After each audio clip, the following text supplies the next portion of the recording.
کبھی کبھی زندگی میں آنے والی تمام مشکلات کس طرح ہمارے درجات بلند کر رہی ہوتی ہیں اور ہمیں اندازہ ہی نہیں ہوتا، ہمیں خبر ہی نہیں ہوتی۔ حضرت مولانا جلال الدین رومی رحمت اللہ علیہ فرماتے ہیں کہ ایک شخص مسجد میں نماز ادا کرنے کے لیے اندھیری رات میں گھر سے نکلا۔ اندھیرے کی وجہ سے راستے میں ٹھوکر لگی، وہ منہ کے بل کیچڑ میں جا گرا۔ ٹھوکر لگنے کی وجہ سے وہ نمازی شخص منہ کے بل کیچڑ میں جا گرا۔ خیر، کیچڑ سے اٹھ کر وہ واپس اپنے گھر آیا، نہایا، لباس تبدیل کر کے دوبارہ مسجد کی طرف چل دیا۔ ابھی چند قدم ہی چلا تھا کہ دوبارہ ٹھوکر لگی اور وہ دوبارہ کیچڑ میں ہی گر گیا۔ دوبارہ کیچڑ سے اٹھ کر وہ گھر واپس آیا، نہایا، پھر لباس تبدیل کیا، پھر مسجد میں جانے کے لیے دوبارہ گھر سے نکلا۔ جیسے ہی گھر سے نکلا تو اپنے گھر کے دروازے پر اسے ایک اجنبی شخص ملا جو اپنے ہاتھ میں ایک روشن چراغ تھامے ہوئے تھا۔ وہ شخص، چراغ والا شخص، چپ چاپ نمازی کے آگے آگے مسجد کی طرف چل دیا۔ اس بار چراغ کی روشنی میں نمازی کو مسجد تک پہنچنے میں کسی قسم کی دشواری کا سامنا نہ کرنا پڑا۔ وہ بخیریت مسجد تک پہنچ گیا۔ مسجد کے دروازے پر پہنچ کر چراغ والا شخص رک گیا اور نمازی مسجد کے اندر داخل ہو گئے۔ نماز ادا کرنے لگا۔ اس نے قرآن مجید کی تلاوت کی۔ تھوڑی دیر کے بعد جب وہ نمازی شخص مسجد سے باہر نکلا تو اس نے دیکھا کہ وہی چراغ والا شخص اس کا منتظر کھڑا ہے۔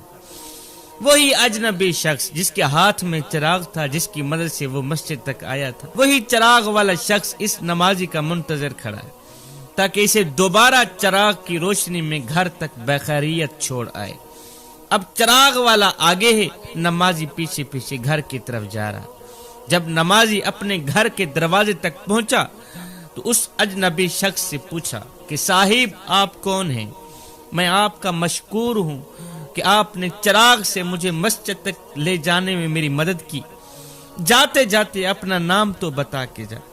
اس چراغ والے نے کہا میاں میرا نام شیطان ہے، میرا نام شیطان ہے۔ یہ سن کر اس نمازی کی حیرت کی انتہا نہ رہی۔ اس نے پوچھا تجھے تو میری نماز رہ جانے پر خوش ہونا چاہیے تھا، پھر تو چراغ کی روشنی میں مجھے مسجد تک کیوں لے گیا؟ تو نے کیوں میری مدد کی؟ ابلیس شیطان نے جواب دیا، اے نمازی بندے، جب تو پہلی ٹھوکر کھا کر کیچڑ میں گرا تو اللہ تعالیٰ کو تیرا کیچڑ میں گر کر دوبارہ مسجد میں جانا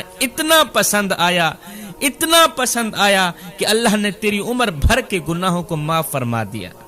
اور جب تجھے دوسری ٹھوکر لگی تو اللہ نے تیرے سارے خاندان کو بخش دیا۔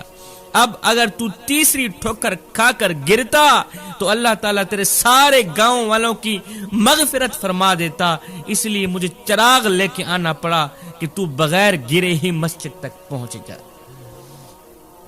تو بغیر گرے ہی مسجد تک چلا جا تاکہ دوسرے لوگوں کی مغفرت نہ ہو، دوسرے لوگوں کی بخشش نہ ہو۔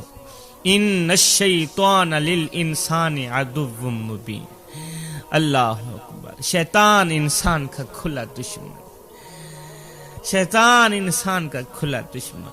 ایک کمزور سی دیوار تھی، گرنے والی تھی، اس کے نیچے ایک شخص بیٹھا ہوا تھا۔ اتنے میں دوسرا شخص وہاں سے گزرا۔ اس نے دیکھا دیوار گرنے والی، نیچے شخص بیٹھا ہے۔ اس نے آواز دی، میاں اٹھ کے ایک سائڈ پہ اونچا، دیوار گرنے والی۔ یہ شخص جیسے ہی اٹھا پیچھے دیوار گر پڑی۔ اس نے کہا میاں تیرا احسان ہے مجھ پر، تو نے میری جان بچائی ہے، جاتے جاتے اپنا نام تو بتا کے جا۔ اس نے کہا میرا نام شیطان۔ کہا شیطان؟ کہا ہاں۔ اوے شیطان تو انسان کا کھلا دشمن، تو میرا دشمن تھا، پھر تو نے میری جان کیسے بچائی؟ اس نے کہا جان ایسے ہی بچائی ہے، اگر تو دیوار تلے دب کے مرتا تو شہیدوں والی موت مرتا، اب تو ایسے ہی مرے گا۔